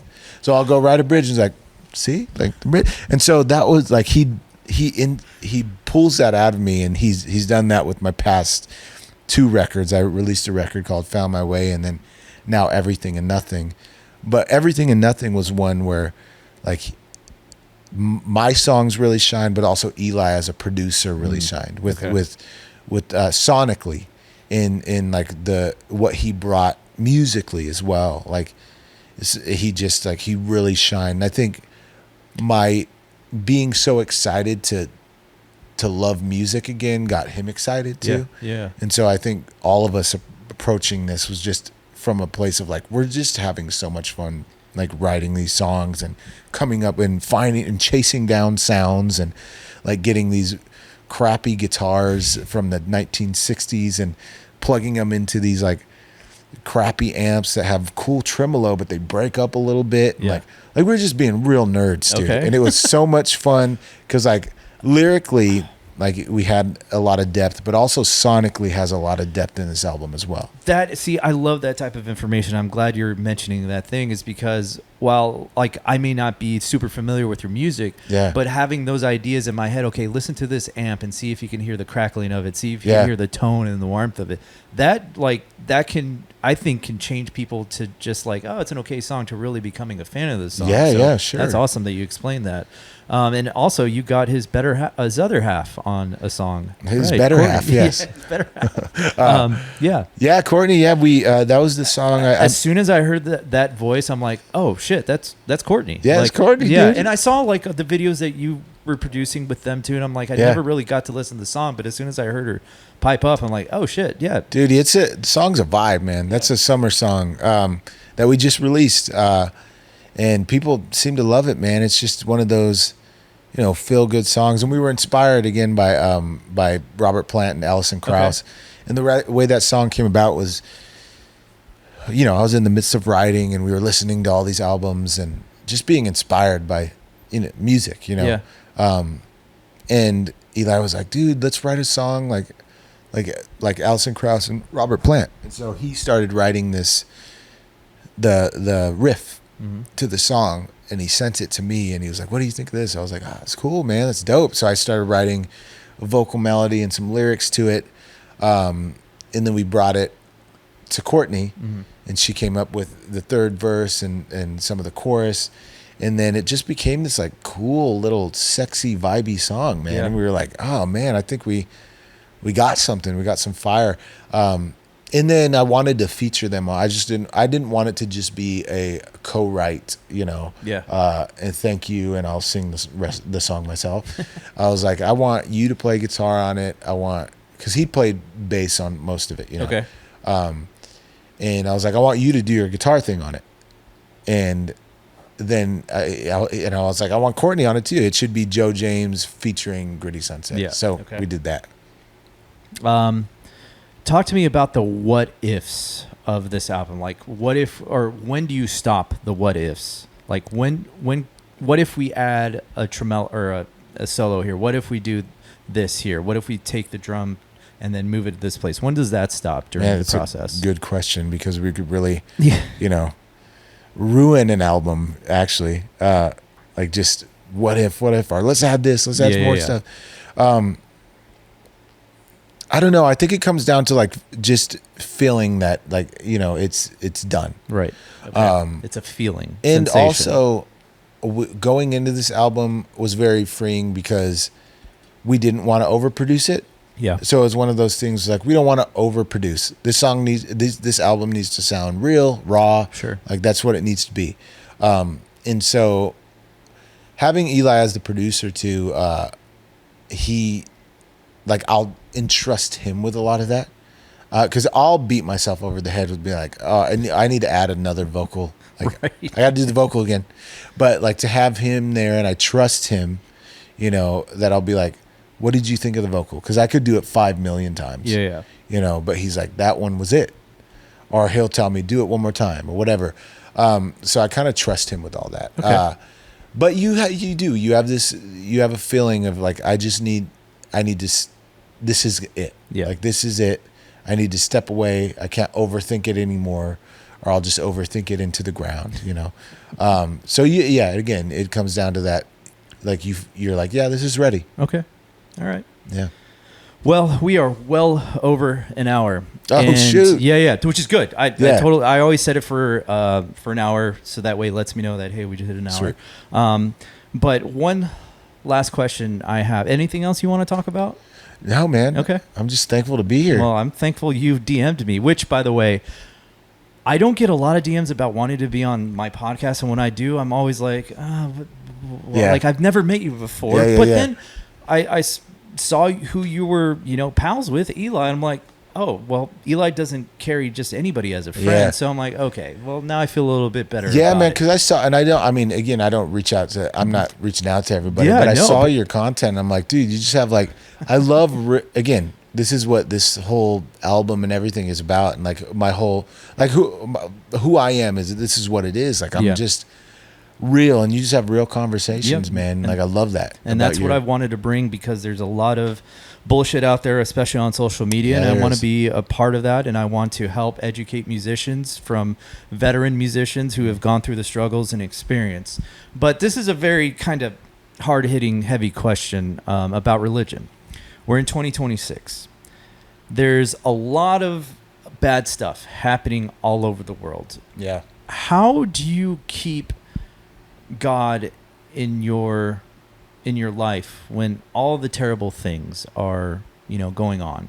Sure. And how, because I think that's a deep and like really great question. Yeah. But a lot of times we want to put the blame on God for this. Like, you could stop this. That's very easily to do. But unfortunately, I think as humanity and there's a lot of bad in this world, we bring a lot of that onto ourselves. Yep. And so but I think it's an easy scapegoat to blame it on a really good God who just wants you to have a relationship with him, and to bring you this peace that surpasses all understanding, even in the midst of a storm, who wants to give you rest, who wants you not to lean on your own understanding, but to trust in him in the midst of all of this. And it kind of takes a burden off you, Yeah. But it's easy to blame him for the things that are going on. But I believe that this is the fall of humanity, and like we have brought this onto ourselves, and God has continually, through the ages, have sought to bring us back to him. But we have continually turned our backs on him, and then we ask, why are we going through all of this stuff? Right. And so for me, once I've placed my trust in him, even in the midst of the storm, like it says, as I walk through the valley of the shadow of death, Everything that you've gone through. I fear no evil, because I know you're with me. Even though there is evil, we're not saying there's not evil, because there is evil. But I think what I hope and what I'd encourage people to do is to lean in and explore God more, than to be so fixated and focused on all the terrible things that are going on in the world, which they will continue to do, and which they have been happening since probably the beginning of time. Absolutely. Ever since the dawn of man. Yeah. Yeah. Turn your gaze towards something good as opposed to the opposite, and God is good. And I think for me, that's what I've seen in my own life, is like, there's all this stuff going on, but it's not his fault. Like, we have free will. He's given us free will, and what we choose to do with that free will, unfortunately, a lot of people, is they choose to go the total opposite way and make their lives and everyone else's lives terrible. Yeah. And that's humanity in a nutshell. And people are messy. And the majority of people, that's exactly just what they are. I'm messy myself. But I find my strength and my hope in something and someone who is greater than I. All right. Well, I've been praying to God this entire time to not have that camera turn off because it's been flashing. And I think we're good. But good. Brother, I can't thank you enough for coming down. Dude, yeah. Where are you coming from? Cedar Park? Yeah, from that area. Mm-hmm. You came all the way down here. Dude, yeah, man. That makes me feel really good. Dude, I love what you're doing. Well, thank you. I love what you're doing. I'm now becoming a fan of you. So, dude, thanks, man. Yeah. Anything else? No, man, that's it. I mean, listen to the album. Everything and Nothing comes out on September 18th. And we'll also be doing a 04 Center, right? 04 Center, yeah. and we'll have Jennifer Foster and the Audacity opening up, dude. Okay. And she's amazing. She's man. awesome. Yeah, she's playing tonight, Continental Club. Yeah, she is. Yeah. I have a job, but I think I'll pop in real quick. You got to. She's amazing. I haven't seen her yet, so I need to. But anyways, all right, Joe James, thank you so much. Thank you, man. Drive safe and continue on with your good word. Yes, sir.